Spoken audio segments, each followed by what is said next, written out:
yeah, once you get the vision figured out and you have the tools that you need, there's a lot of resources now. Yeah. Honestly, compared to like when I first started, like there's so many resources now for what you need to get set up. It's really just comes down to the drive Yeah. and the consistency of the drive. Do I want this? And it's okay if you don't want it, Mm-hmm. but just realize when you make that leap, that leap has been made. Yep. And Yep. now you in, Yeah. Yep. and you're gonna sign that lease. Yeah, it's 5 years, but make the most of it. Yeah. Yeah. Yeah. Make the most of it. Yeah.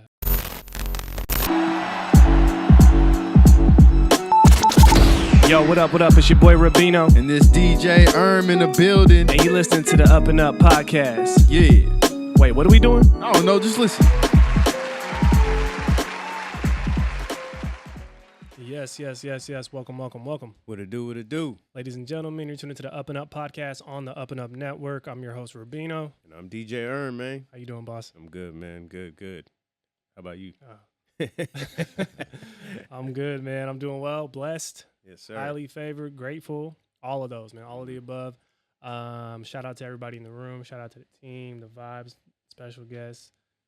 Another special guest right here too, man. But yeah, if this is your first time tuning in, as I stated, this is the UpNUp Podcast.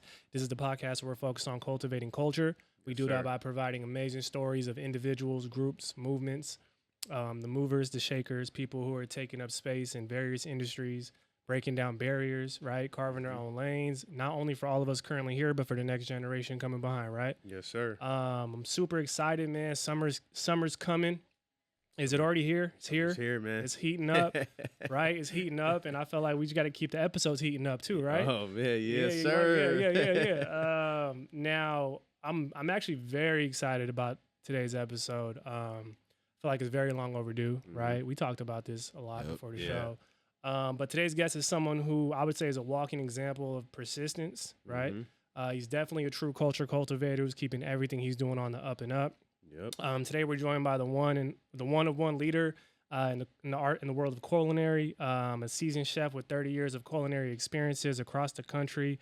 Whether it's winning awards for his culinary experiences, his projects.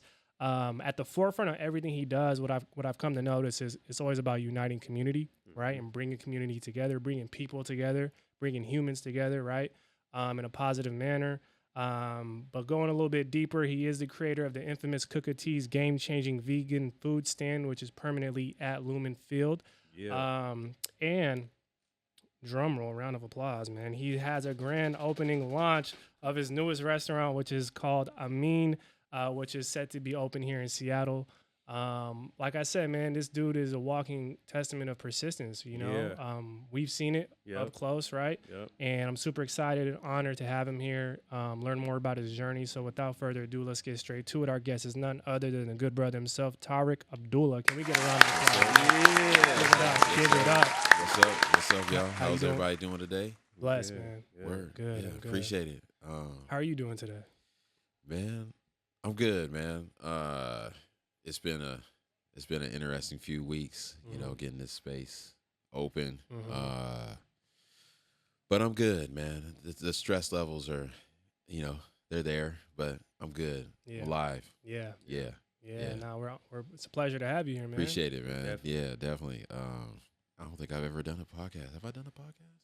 This might be the first No, time. no, I've ever you done- haven't. This is your first one. This is Let's my just say first it's your one. first This is my one. first Yeah, one. let's say it's your first one. Yeah, let's go. This is Yes, good. sir. Yeah, appreciate it. Now, we start every episode with the quote of the day. This is something to just get the vibe right, get the conversation started. Brother man Erm, he's the man of the quotes, by the way.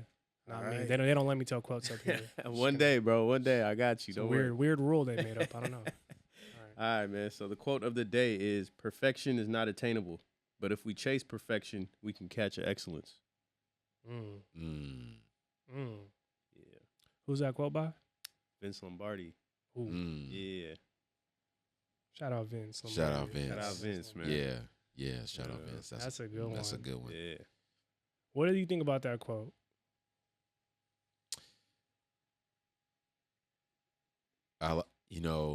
When you really think about it, you can stress yourself out worrying about it being the best of the best, or you can train yourself to be the best that you can be, and always know when you're being the best that you can be, there's always going to be some flaws. There's always going to be some mistakes, and there should be mistakes.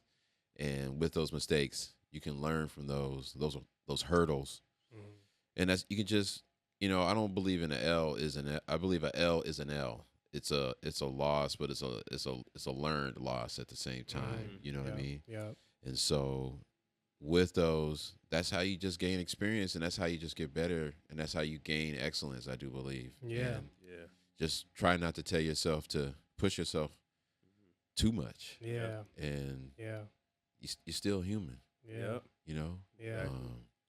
I love that though. Because I think excellence is like more of a mentality and kind of like a commitment, right? Like you're committing to excellence, right? You're not guaranteed anything outside of that.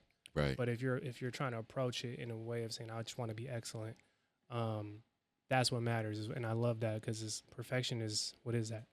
Exactly. Right? What is that really, right? So, good quote.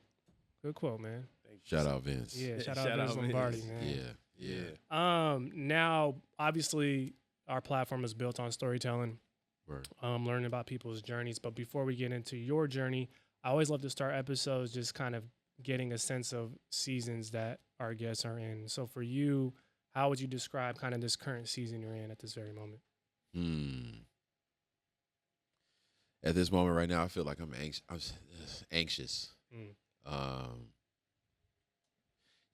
Anxious about this opening. Yeah. Truthfully. Yeah. First restaurant. I'm trying to do right by my dad's name. My family. Some days it feels like there's a lot on the line. But I'm excited, slowly becoming excited. Yeah. Just for folks that just know me for a long time, they've seen me do it all, I guess, if you want to call it that, you know. Yeah. And the fact that I'm at this point where I never thought at 50 years old I would honestly open up a restaurant. Yeah.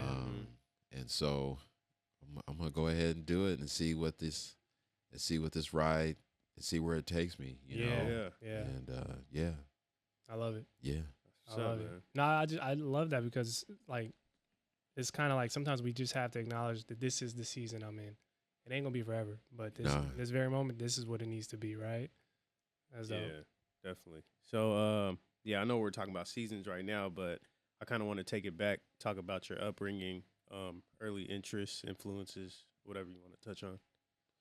Yeah. So my parents, they converted to Islam before I was born. So my dad was from North Carolina, mom was from Louisiana.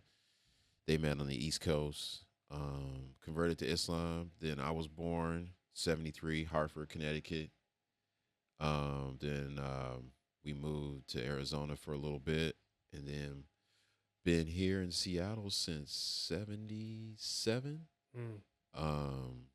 And so once we got settled, found a pretty large Muslim community here, the Cham community. And my dad just basically he set up shop early on. He had his own sausage business called Tasty's Beef Sausage. Okay. Yeah, it's all beef. Hot Link breakfast sausage. Okay. He did that. He had his own shoe shine business for a while. Okay. And we were also, since we're a Muslim family, we went to the Muslim school, the Islamic school in the Central District on 25th and Cherry, which is crazy. I was also homeschooled. I'm the oldest of four.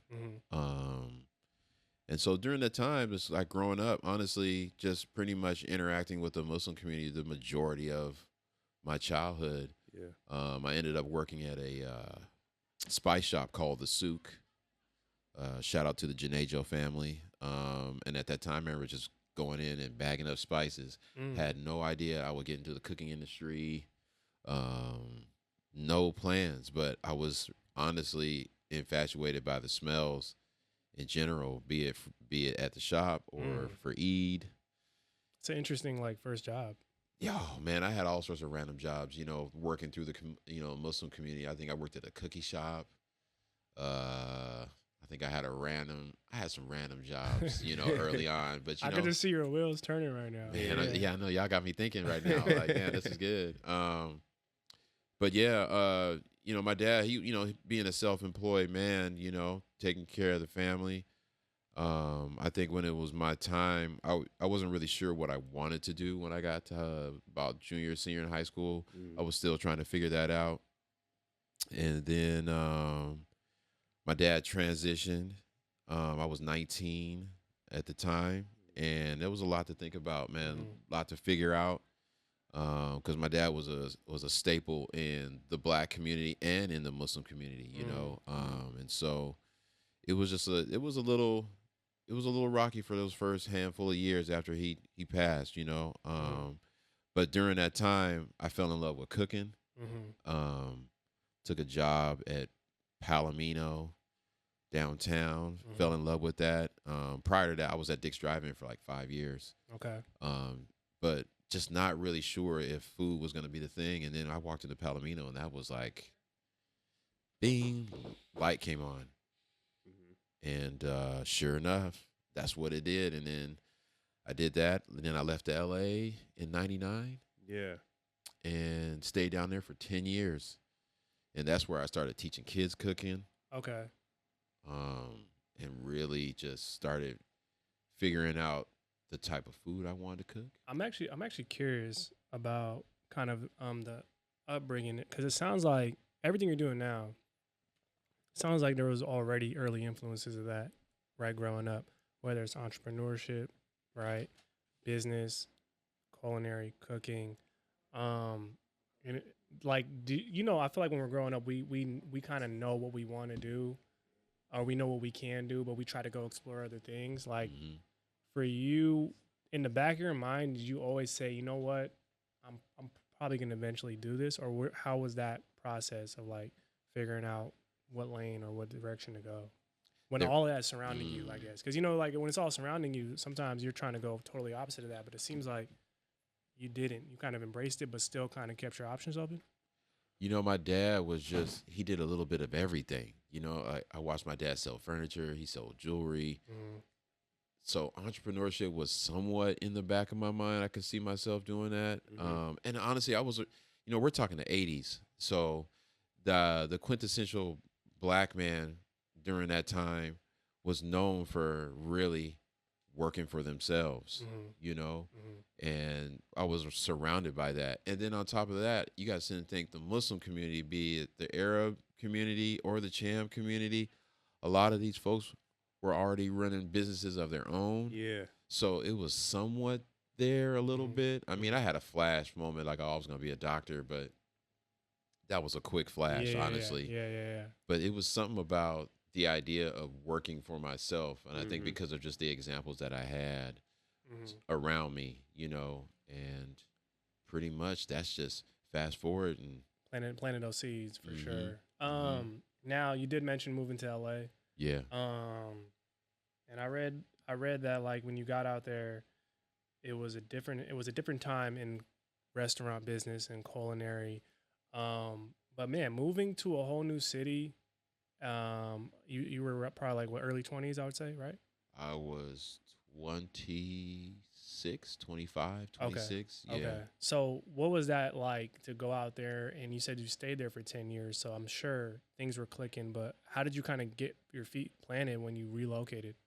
Well, I used Palomino as like my transfer point, and Gotcha. I was also at the W Hotel too. So I was able to transfer, and working at Palomino, there was a fine dining restaurant across the street called Napa Valley Grill, which is basically right around the corner from UCLA campus. Okay. And every time I got off work, I would just go over to the restaurant, and I was intrigued by the level of excellence that I was seeing.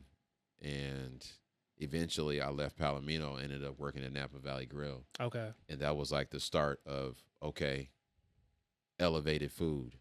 That's what I was seeing. Got you. And I think Palomino just kind of gave me like the base Mhm. of what cooking was, and then Napa Valley Grill and everything after that was really pretty much just teaching me how to take food from the farm to the plate. Got you. Mhm. You know, and that's when I was just like, oh, okay, I'm hooked.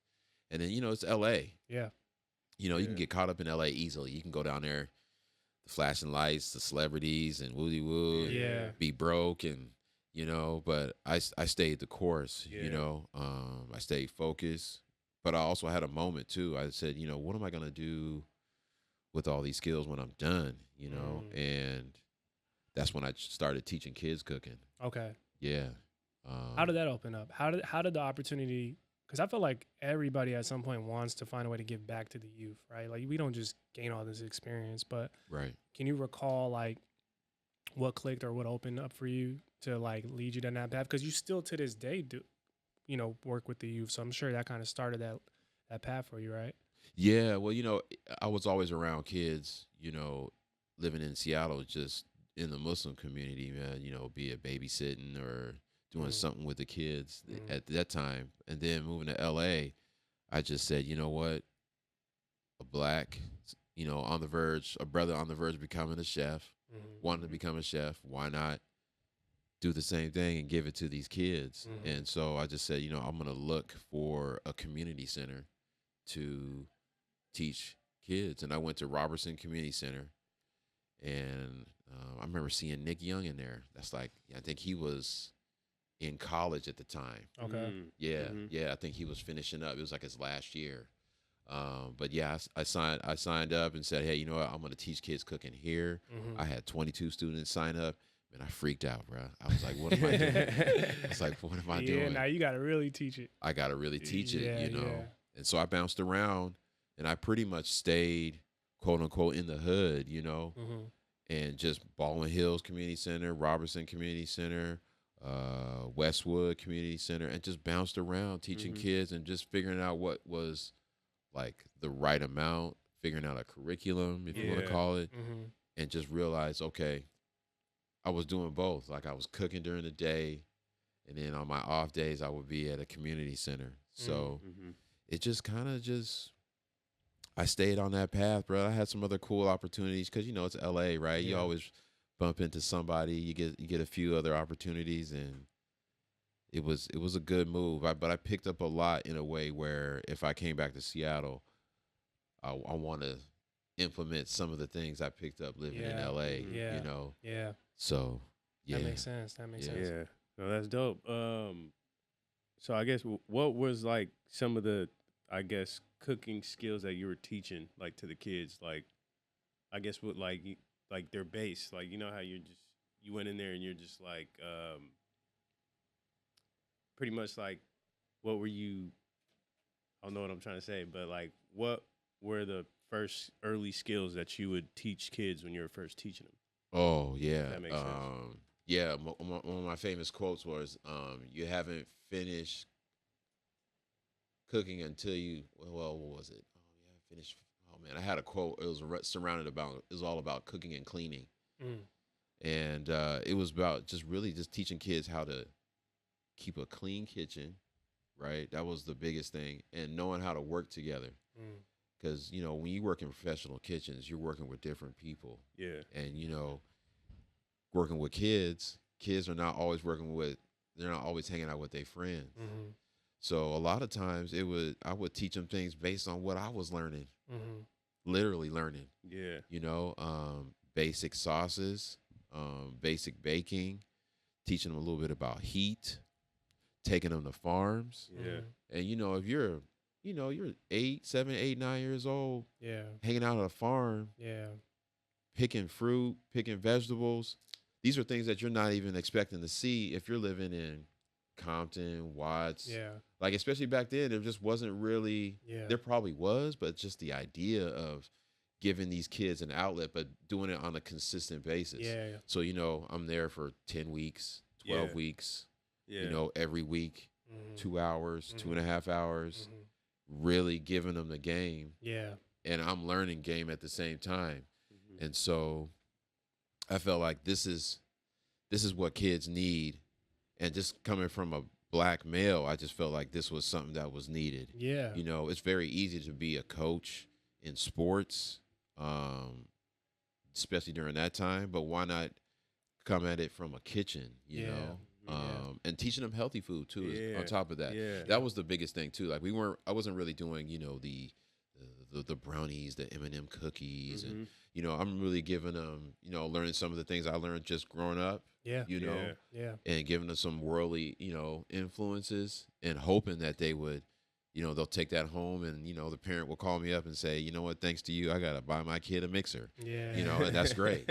You know, that's great. No, I love that though, because I feel like in anything you do, I think the best way to learn is to teach, right? That's what tests you on how much you really know. Exactly. Right, and I think that's a testament to your knowledge base, being able to teach that. I always admire people who are able to teach, not just what they know, but like being able to meet people where they're at, and regardless of the understanding level, they're able to teach it to where that person is. And I think that's a skill that's very useful. Now let's kind of bring it back to Seattle, right? Reintegrating yourself back home, right? And trying to, I guess, implement the things you gathered and learned. Like, what was that like coming back home and trying to make an impact? Because you definitely had made an impact when you first got back, I'm sure. But what was that progress or like the progression like for you? Well, you know, I came back because I got offered an opportunity to travel with Cirque du Soleil as a chef. Okay. And that was 99, 2009. So it was like 2009, roughly. Okay. Came back, moved back, and that's when the economy went on. It took a dive, and so they ended up canceling half the tour. So I was like, well, you know what? I'm just gonna stay in Seattle. So what I ended up doing was I picked up a job, put my money away, and I went to Europe for a year. Saved up some money and left and took a year off. Yeah. And it happened to be the World Cup. So had no idea, didn't pay that no mind. I was like, so I happened to I went and saw the world. Wow. And I had been traveling multiple times in other places, you know, while living in LA. But going to Europe was just kind of it was a good growth spurt for me. Okay. Because I was by myself. I've never traveled with anyone. And so I picked up a lot, learned a lot, and it gave me a different perspective on just cultures in general, and realizing and just understanding that we're not the only ones, you know, and being very open-minded to how the world lives. And so coming back from that, that's when I had a different mindset really coming back from Europe. I was just like, and mind you, at that time, I had already gone to Egypt too at the time, and a couple other places. And so I said, okay, what am I doing? So I ended up working at Pam's Kitchen. Cracking. Shout out to Pam. That curry goat is no joke. You know what I mean? Yeah. Working with Pam and Anton, and learned the game about, you know, Trini cooking. And then I ended up picking up a job at Cicchetti, which was Serafina's other restaurant. Okay. And that was pretty much what I needed. I needed a space to finalize what I wanted to do with my food before I made the leap. And I was able to showcase my love for spices, understand managing a little bit more. And then that's pretty much after 5 years, I said, you know what, I think I'm ready. So I started doing my own pop-ups. Yeah. Let's talk about the pop-ups. So it started off with, it was titled The DJ and Cook, right? A DJ and a cook. DJ and a cook, right? Yeah. And then that was that in unison with Feed the People, or did that Feed the People come after that? Feed the People came after. Okay. So take us through that, because the reason I'm asking is because I know I've spoken to a lot of chefs who kind of been in that same boat where they're working at restaurants, but then they're doing pop-ups because they're eventually trying to gear up for their own thing. So just take us through that process of like what that was like and what that felt like to be able to have your own thing. Well, you know, a DJ and a cook just came from an idea where a friend of ours lost a couple family members, and we wanted to do a fundraiser. So my guy Connects, DJ Connects, he had just got back from South Africa, and I had just got back from my Europe trip. And so we decided to put together, he was a DJ and I was a cook. Mhm. So shout out to Jim Moore for the name, a DJ and a cook. And so from there, I just decided to use that as like my mantra, and now that's my company name now. And then I just started my pop-ups, and I just started doing Morning Star, which was a brunch pop-up, which really, that's where my name came from. You know, I was really bouncing around, going to different spots, you know, giving folks food, but at the same time, we were having different events while the food's being made. Different experiences. You know, different experiences. Yeah. We had live poetry, we'll have music, maybe a little farm stand out front. But the that. goal was to always incorporate community with the food. Yeah. You know what I mean? We never had alcohol. We just always, it was always just really about just bringing folks together. And it was just nice to see a hijab and an old Christian woman, or just seeing a mix of just folks, young and old, sitting together, enjoying themselves 4.5, 5 hours. And then I was like, okay, what am I doing next? So I tried Midnight Mecca, which was a late night pop-up. Yeah. And because nobody was doing late night food. There you go. Yeah. So that concept, that was pretty cool. But I think they weren't ready for it. A little premature. Yeah, I feel like, see, this is the problem, man. Like when you travel and see the world, you end up having a different mindset a little bit. So I felt like I was always one step ahead coming back. And so I was just like, okay, they're not ready for that. And then I shifted and went with Midnight Mecca, which was my tasting menu concept. Got you. Which is 5 to 7 courses, a themed dinner. And shout out to my guy Damon Bomar from Communion. And we came together. I did the food, he did the drink, and we did 20 guests. And so I really just built my name up for years through the pop-ups. And that's where the Feed the People part came. Because somebody in the community was just like, you know what, man, Chef T, man, you always feeding the people. And, you know, we're chefs, though. You know what I mean? We're professional cooks. Like, this is our job. Our job is to feed folks. Yeah. But the way it just felt for some folks was just, it was more than just feeding folks. Like, you were really feeding folks community, feeding folks gathering, feeding folks the idea of coming together and having a good time. And so that's where the mantra Feed the People just came. And I just rolled with that. Who would have thought something as simple as that, you know, ended up being a tagline that I've been rolling with for years, you know? Yeah, And it resonates. It does. It resonates, bro. It does. By the way, I need one of them hoodies, by the way. I don't know where I can get them. I got you. I got one for everybody's size. So you guys just got to tell me the sizes and I'll set y'all up. That was my master plan. I was gonna No, don't worry, man. I got you. I got you for sure. But it's just exciting because I think it speaks to the way in which as a chef, because you know I've spoken to chefs too where it can feel restricted sometimes. You know, they might work at a restaurant and they feel like, man, I don't really have no input on the menu, or I can't necessarily expand my skill set or whatever the case is, depending on their situation. Right. And I feel like what you're talking about is like, man, well, you just have to kind of go the extra mile and create things to let yourself express yourself, right, in the way you want to do, and let yourself grow. It's kind of like, I always use the analogy of like growing up when I played basketball. Like I feel like I learned the most outside of like organized basketball. Right. Because I took my own time and just went and got better. You see what I'm saying? And I feel like it's just no different in anything you do. Agreed. Yeah. Agreed.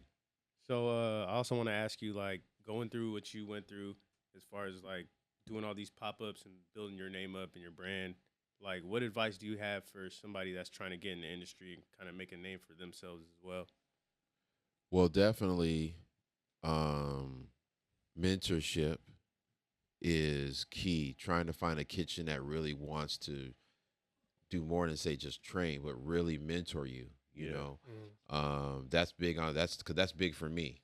And so really try to find somebody that wants to find a good kitchen, a solid kitchen that resonates with you, be it through food and their values and the chef's values. And then on top of that, just, you know, stay the path. There's always going to be hurdles, and and always keep a community too. Yeah. Truthfully, Yeah. because these restaurants will close, Mm. and once them restaurants are gonna close, who can you feed? Mm. Your community. You know what I Right. mean? So I say, whatever food really resonates with you, you follow that Mm. and you stick with that. And if they want to, if they ever want to reach out to me, despite my nutty schedule, they can reach out to me and we can definitely talk. I definitely want to see more of us cooking. Mhm. Yeah. I want to see more of us cooking in a way where it showcases the cultures that we have here in Seattle. I Mhm. want to see us cook where what resonates, what it means to us, Mhm. and it doesn't have to always be a restaurant, Mhm. Yeah. private chef, catering, Yeah. because restaurants are a hurdle. They're not cheap. Mm-hmm. It's a process. Yeah. You know what I'm Yeah, saying? yeah. So, but yeah, I definitely want to see more of us. I definitely want to see more of us, and hopefully, with the restaurant, that will be a spark. You Yeah. know, Yeah, definitely. Well, I guess steering into Amin, right? First of all, man, I just think it's such an amazing um, moment, right? To kind of get to this point. I think everything kind of gradually culminates, right? Right. And furthermore, there's a real backstory to the meaning of Amin and kind of the homage you're trying to pay to your father and family and legacy and whatnot. Can you speak to that a little bit, just so folks who may not know can be familiar with it? yeah. So my father's name Yahya Amin Abdullah. Um, his original name was John Graham, and John in Arabic is Yahya. So, and so Amin means blessed, blessed individual of God. Um, and the way my dad was such an influence, on between the two communities, I felt it only made sense to name the restaurant after him, even though I had a hard time trying to figure out what the name was going to be. Mm. I really didn't get the name dialed in not until after my 50th birthday last year. Like I had 6 names and could not figure it out. And I sat with my best friend. We talked about it, and it came clear that it only made sense to name it after my dad. So Amin is his middle name, Mm. and the restaurant really is an influence of the South End, paying homage to the South End, paying homage to my father, and my love for the cultures that we have here. Mhm. And my food's gonna be a representation of that. Mm. Um, yeah. So and there's some other little tidbits here and there. I asked my mom, I asked her this, and I was like, Mom, do you remember the first meal that Dad made for you?" And she told me it was curry chicken and rice. Mm. And so on the opening menu, I have a dish called the first meal, which my mom has no idea. So Wow. that's gonna be it's gonna be my take on curry chicken and rice. Yeah. And yeah, so this is gonna be different.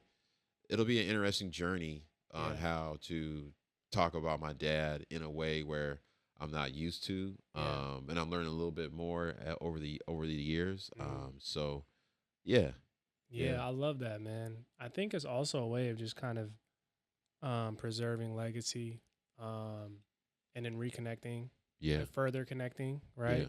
yeah, And then just being creative as well. I think with Mhm. restaurants, I mean, I've never owned a restaurant, but I've just seen people who have sustained long term, and the first version is never like the current version, right? Because you're always finding new ways to reinvent or add new things, right? evolving. And I Yeah, think that's the fun part, right? yeah, Yeah. definitely. Yeah. I also wanted to ask, like, what are the steps going into starting a restaurant, or trying to the beginning phases of trying to start the restaurant up? Like, what's that like? Oh man.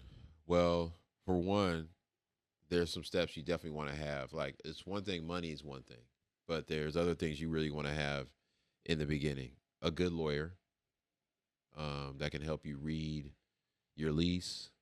Mm-hmm. A good contractor, um, Mm-hmm. And then really, if you can find, and honestly, try to find someone that you can, one of your own. I got a brother. Shout out to Yidam Sek. He's my contractor. And I've always tried to find a way to support my own people in some shape or form, be it through what I buy, what I wear, or and I was just like, it only made sense that if I could, I'm gonna try to find a way to bring some of my own folks on through the project. Yeah, So for sure. yeah, definitely get a good lawyer. Yeah. Definitely have some business mentors that have been in the game Yeah. for a long period of time, and you stay in their ear. Yep. You really stay in their ear, and they will really help you make the right decisions. Because I have a group that I talk to, Mm-hmm. and that's definitely has helped me in some of the decisions I've made. And there's always going to be some decisions I made wrong, but I'm not going to allow that to, Right. take me off path. But Mm-hmm. just really try to find you some good people to rock with, and then after that, really think about the vision, and have a clear vision of what you want the space to be about, what you want your food to be about, and think about what that all looks like. What type of, because now you're going from just cooking food to now you're running a team. Yeah. And you got to sit and think about, do I have what it takes to be able to run a team? Or what do I need to be able to run a team? And that's where the mentorship comes in before you get into the open up your own. Work with a chef that's really good at working and mentoring and teaching, so you can pick up those tools and take them to your next step, So, yeah, once you get the vision figured out and you have the tools that you need, there's a lot of resources now. Yeah. Honestly, compared to like when I first started, like there's so many resources now for what you need to get set up. It's really just comes down to the drive Yeah. and the consistency of the drive. Do I want this? And it's okay if you don't want it, but just realize when you make that leap has been made. Yep. And now you in. Yeah. And you're gonna sign that lease. Yeah, it's 5 years, but make the most of it. Yeah. Yeah. Yeah. Make the most of it. Yeah. And you got to Yeah. lean in. Lean in, You definitely. got to lean in. And I think there's something to be said for having things in front of you that are uncertain, Right. right? Mm-hmm. They're certain to a degree. Yep. The reason in which you're doing it is very certain. Mm-hmm. But in terms of where it's going to go, how it's going to look, how it's going to feel, right? What will it encounter? That's uncertain, right? And I think if you're okay with that, then I feel like at that point, it's just go time, right? Definitely. Step by step, execute, right? Definitely. Yeah. And let's talk about the community aspect, because I think for someone who's served and poured into community so much, I think this is also an opportunity for the community to reciprocate that a little bit, right? Don't you feel like now you're able to open your doors and allow them to be a part of something, right? Yeah.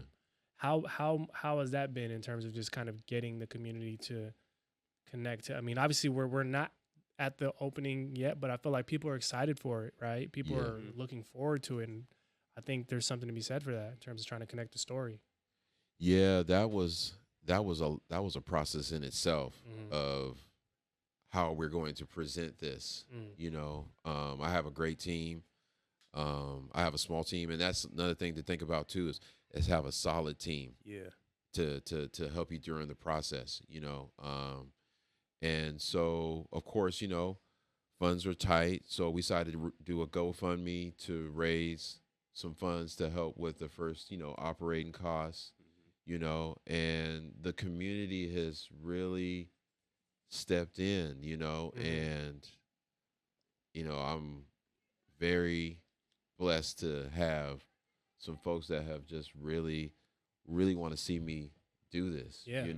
Yeah. And I can't really think of any more than I just want to get open and try. Hopefully, I'll do right. You know what I mean? Get to work And just get to work. You know what I mean? Yeah. But yeah, it's still a process, man. Like really, we're just right now just in the beginning phases of it. You know what I'm saying? Yeah. So I'm still trying to just get through. I'm trying to just get through construction right now. Yeah, there you go. Can we get? I haven't even seen food, touched food, talked food Yeah. in a handful of months right now. Like it's literally business. Yeah, building. Business. Building. Business. Yeah. Yeah. Um, It's crazy because when we were talking the other day, one of the things I just realized is like, man, I feel like you've created so many new ground zeros, right? Like kind of new chapters, if you want to call it that. And I Yeah. think that's an exciting thing in itself, right? Like you're talking about, man, I don't even know what's, but when you look back at what you've already done, you see what I'm saying? This is just a kind of a new chapter that you're writing, and I think there's something to be said for that, right? That for those who want to try something new, even though they've already accomplished a lot and done so much, I think this is an example of that, right? yeah, I think the idea of just being older, right? Mm. There's this thing about just because you're older, you can't quote unquote reinvent the wheel or try new things. I think going to Europe was a good way to just traveling in general allowed me to still have curiosity. You can still have curiosity at this age, at this stage in your life. And through that humbles you, but it allows it to give you ideas that you never thought about doing. And you could just see yourself, why not? Just put yourself in an uncomfortable situation and make the most of it, and make the best out of it. Yeah, it's the curiosity. Stay curious. Definitely think about your childhood all the time. Big on that. Can you expound on that a little more? Working with youth has definitely allowed me to really look at how important it is to really remind ourselves that we were all once children. And children look at things in a very innocent way, to where I don't know you, but we just gonna hang. We haven't even spent 30 minutes together, but we just gonna hang. And seeing that over the years makes me say to myself, I don't know you, but I want to get to know you. And I'm going to use this plate as a way to introduce myself and for me to get to know you. And so I love that. I love watching how children will look at someone, and there'll be no words. A lot of times there'll be no words. It'll just be, we shake some hands, we do some dabs, it'll just be some form of non-verbal language, and I love that, man.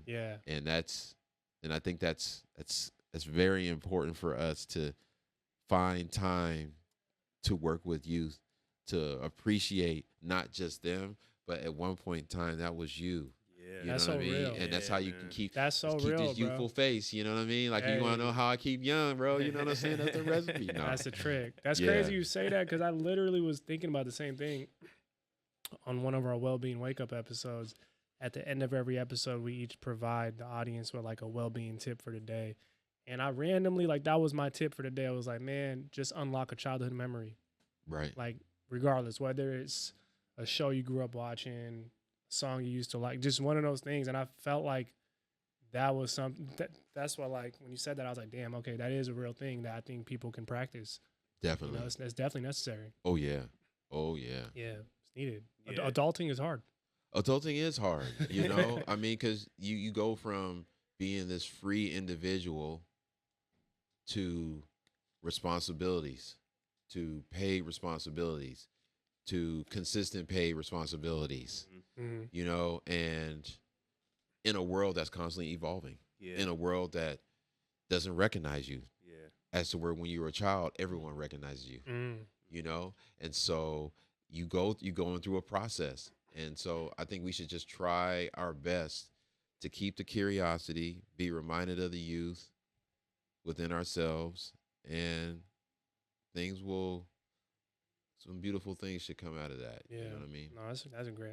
That's real. That's a real gem right there. Yeah, definitely. So I also want to ask you, why is like the walk up model so like essential? Oh man, back to traveling again. When I went to Japan, I was infatuated with the small space. I thought that was really beautiful. Portugal, Spain, Italy, all had amazing walk-ups. Denmark had some cool walk-ups. Egypt, cool walk-ups. Mhm. You know what I mean? Morocco all had cool. Jamaica, The list is going yeah, on. man. The These list are is all long. spaces that have, because you got to sit and think. Small spaces usually mean family-owned, Yeah. family-ran, for the family. Mm. And now we come fast forward to modern day, the price point, the entry point, it's a lot cheaper. Yeah. And just how people have just changed. You know what I mean? Like Mhm. the idea of just trying to get folks to talk Yeah. so it's a different type of process of how to train. Hello, how you doing? This is what we're serving. Woo dee woo dee woo. People skills. People's skills Yeah. have changed. Oh my God, they have. So you have to really think Yeah. about like, okay, what is my business model that actually works and still be able to do what I want to do? And honestly, when I was at the stadium, I was enjoying it. Like I was planning on retiring after 2020, like low key. Like I was after doing the community kitchen, providing the free meals. I was comfortable with just honestly, I do some consulting, maybe try a new trade. I was thinking about that. I really was. I was fine with my journey, but after getting the job at the stadium, I was enjoying it. I was still talking to people. I was able to provide jobs for a while, cook good food. And then the opportunity for the restaurant came, and I was like, you know what? If I open up anything, I'm going to do a walk-up. Mhm. I'm going to just keep it the same because now I get the best of both worlds. Yeah. I Yeah. get to teach youth. I get to cook good food. Yeah. And I still get to interact with the community. Yeah. It's Yeah. all in alignment. It's all in alignment. Yeah. You and know and what I mean? I love that, bro. I love that you're doing what works for you. Yeah. Right. And Yeah. I think that's something to be said because I was even talking to my man Pat over here earlier. We were talking about how like nothing's new under the sun. Right. Right. Everybody's doing quote unquote the same thing, but the way in which you use that vehicle, the reason in which you want to do it, like all of that is what differentiates you from anybody else. So it ain't even about who's better or worse. It's like, what am I doing? What am And I what doing? am I trying to accomplish? You see what I'm saying? And I love that you realize like, yeah, I can do it this way, I can do it that way, but this is what makes sense for me and what I'm trying to accomplish. And it's exciting, man. Yeah. Side note, the one thing I'll say is what's difficult about the process is, time, balance, work balance. I was just about to ask about that. That's, How do you do that? oh man, If you it's do that. definitely different now. One, turning 50. My father was 52 when he passed. So, I thought about how my previous work lifestyle was and how I want to change that. So, really trying to figure that out right now, man. That's still somewhat tough, because I don't have all the time that I used to have, and I value my time now. So it's just I spend more if I'm not at the space or thinking about work. I have a giant-sized garden at my house, Yeah. and I'm chilling at home, Yeah. Yeah. or I'm hanging out with my mom Yeah. because my schedule's going to change again. Yep. So my time with my mom and my family has been a lot more of a priority. And I have a lot of acquaintances and I have a lot of friends and I have a little circle I hang out with now, which I need, to have to set me straight or to put me at ease. Yeah. And eventually I will be able to I'm going to get it right. But for now, as long as I got a good core group, Yeah. I'm good. Do But- you think we'll ever get it right though? Because I do feel like it's what it needs to be for the moment, and I think that it's gonna constantly change. Like what I Yeah. thought was balance for me 2 years ago is Right. now not that. Right. And it's probably whatever I think my balance is right now is gonna change. And I've kind of just come to accept that all we can do is try our best to balance it out. But at the end of the day, our energy is gonna go where it needs to go. Yeah. And in that moment, in that time, in that period that we're in. You know what I mean? Oh, that's a definite. You That feel is a definite. I mean, I think there's always going to be there's always going to be moments, chapters in your life where things won't go right with certain individuals. There's always going to be, the ebb and flow of friendships will change. And that's just part of life, It took a minute. It took a while for me to really think about that. I think getting out of the country for my 50th allowed me to really sit in peace Yeah. and really think about the whole scope of Tarik or first name Mubarak. Mm. You know, like the full scope. And I still think about it, man. I'm just Yeah. like, dang, Got it. like I really got, it's work. It's definitely work, but I'd rather be in a place where I understand it now and put myself in another uncomfortable situation to become a better individual. Yeah. You know what I mean? Yeah. I mean, that's the goal. We're just trying to better ourselves. Yeah, Get better. better become ourselves, man. better versions Yeah, than we currently are and we once were. Right. yeah, Yeah. yeah. Definitely. I love that. I love that, man. Speaking on like evolving and everything like that, like where do you see the future of like Seattle food culture going? Ooh, I think what I love about it right now, I think we're in the middle of old guard, new guard. I feel we got some of our old restaurants closing, going away, but we got a nice new crop coming. The business model has changed. They're smaller. Be it family and friends. Shout out to Elmer. Be it Tina, a Gold Coast gal. Sofan. Shout out to my guy Sully at Cafe Suleiman. I think people are just, the new folks are coming up now, are realizing why not go with a smaller model, but still put out a proper product. But it's the story that is attached to it, and I do love the fact that that is happening. And I like the fact that we're trying to find ways to exchange and work with each other. Right. That's dope. And that's because it doesn't make sense to sit here and be this silo. I'm doing my own thing and that's it. Well, we all want to thrive. We all want to thrive. Yeah. Exactly. It's the ecosystem.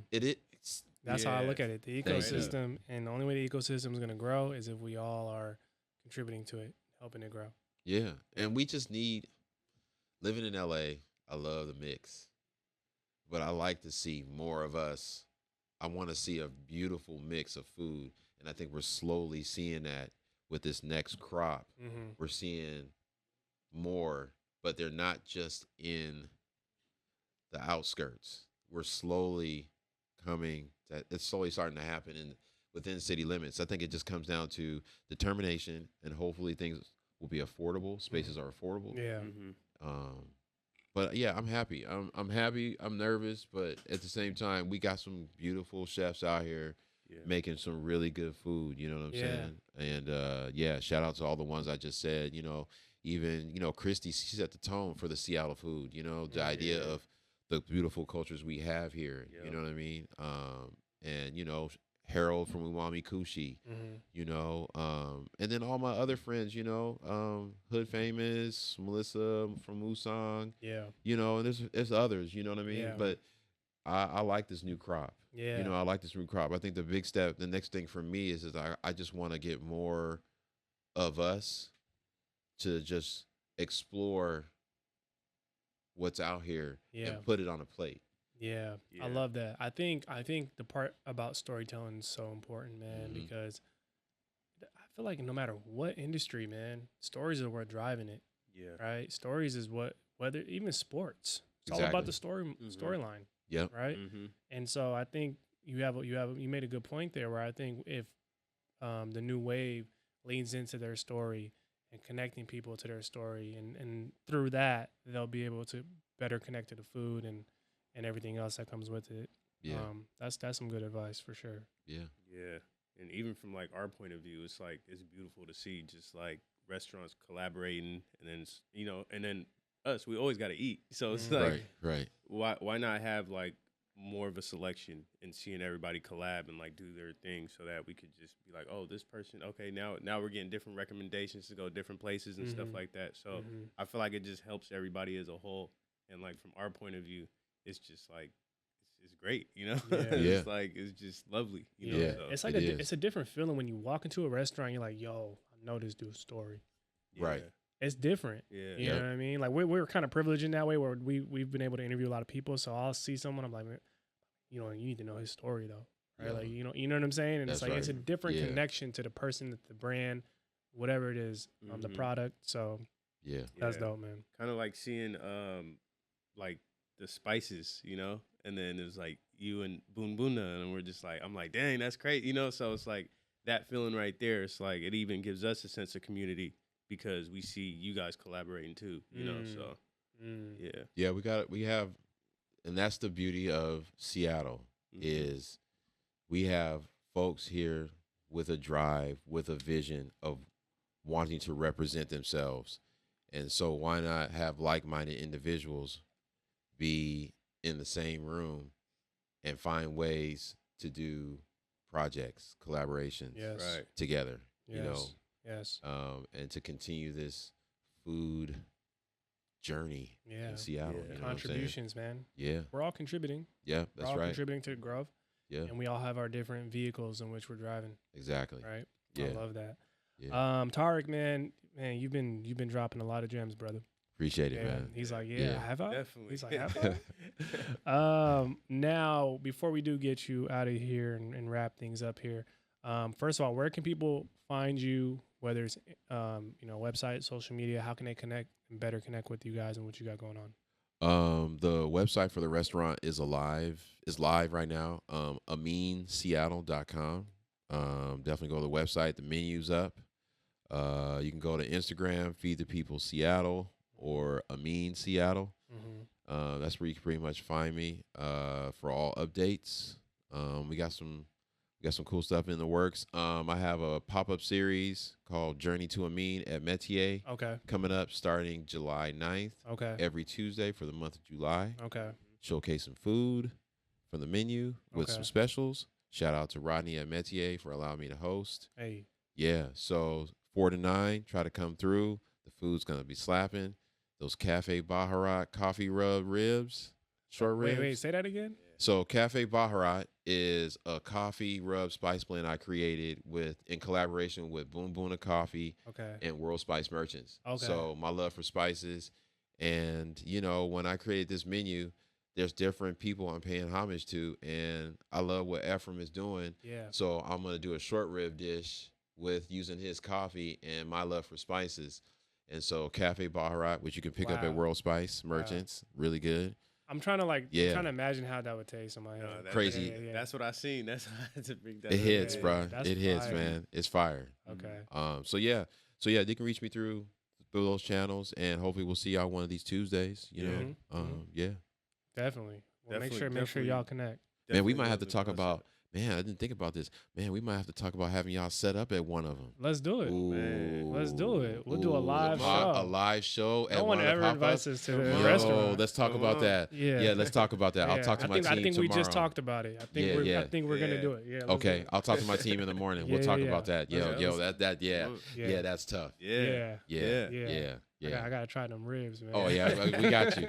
We got you, man. For sure. Okay, cool, brother. So before we get you out of here, we ask every guest this question. So if you can, what's one word to describe what keeps you on the up and up and why?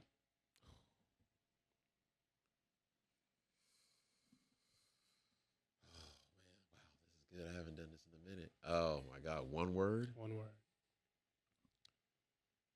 Persistence. Yeah. Mm. I've never divvied off the path. I stuck to my guns, if you want to call it. Mm-hmm. And despite any hurdle, stayed persistent, and stay consistent with the work. Mm-hmm. And doing that allows youth to look at me in a way, hopefully in a way where, you know what, he's been doing it for 30 years, then I can do it for 30 years. Mm-hmm. Mm-hmm. So persistence. I love that. Yeah. I love that. That's amazing, man. Yeah, man. Nah, that's what it's about. Yeah. That's what it's about, man. Tarik, man, just want to say, man, thank you for being here. First off, Yeah. No, I appreciate it. Yeah. You know, super proud of you, bro. I don't know if people know this, but we go way back, man. Like, It's crazy. if you go back to 2018, Yeah. January 2018, shout out Kenny and Hack Kenny, Nation. Yeah. he's on the team. He's on my team. Okay. Yeah, Oh, shout out to right. Kenny. Shout out to Kenny. Shout out to my man. Kenny, man. Yeah, and they had the hackathon event, and this Yep. was for small businesses, startups, entrepreneurs, whatever the case is. And I remember meeting you there. That was the first time we met. That's right. Yeah. And we were all in there just pitching ideas. Like, this is what we're trying to do. This is what Yeah. we want to do. This is how we want to contribute. So I always say this is just a dope full circle moment. And that's to- crazy. to And be we're still here. doing We're it. still Yeah, rocking, we're still bro. rocking. I remember that yeah. too. Yeah, still Yeah. going. Yeah. So Shout out to Hackathon. Yeah, shout out to the hackathon, man. Yeah. Persistence, man. That's what it's about. Yeah. Definitely. Well, with that being said, man, thank you again. Appreciate it. We wish you much success moving forward. You know you got support with us here at the UpNUp always. Always. And with that being said, I think it's safe to say Tarik Abdullah and the whole Amin team are officially members of the UpNUp. Can we get a round? Yo. of Yes, sir. Yeah. Yes, sir. Yes, sir. applause? Brother, Yes, thank sir. you. Thank you, brother. Appreciate you. Yeah, no doubt. No doubt, sir. man. Yeah. Appreciate that, man. Yeah. To continue supporting the podcast and the entire UpNUp movement, be sure to rate, review, like, and subscribe. As well as follow us at _ the UpNUp on all social media platforms to stay connected with everything the UpNUp has coming your way. Thanks for listening, and until the next one. Keep it on the UpNUp.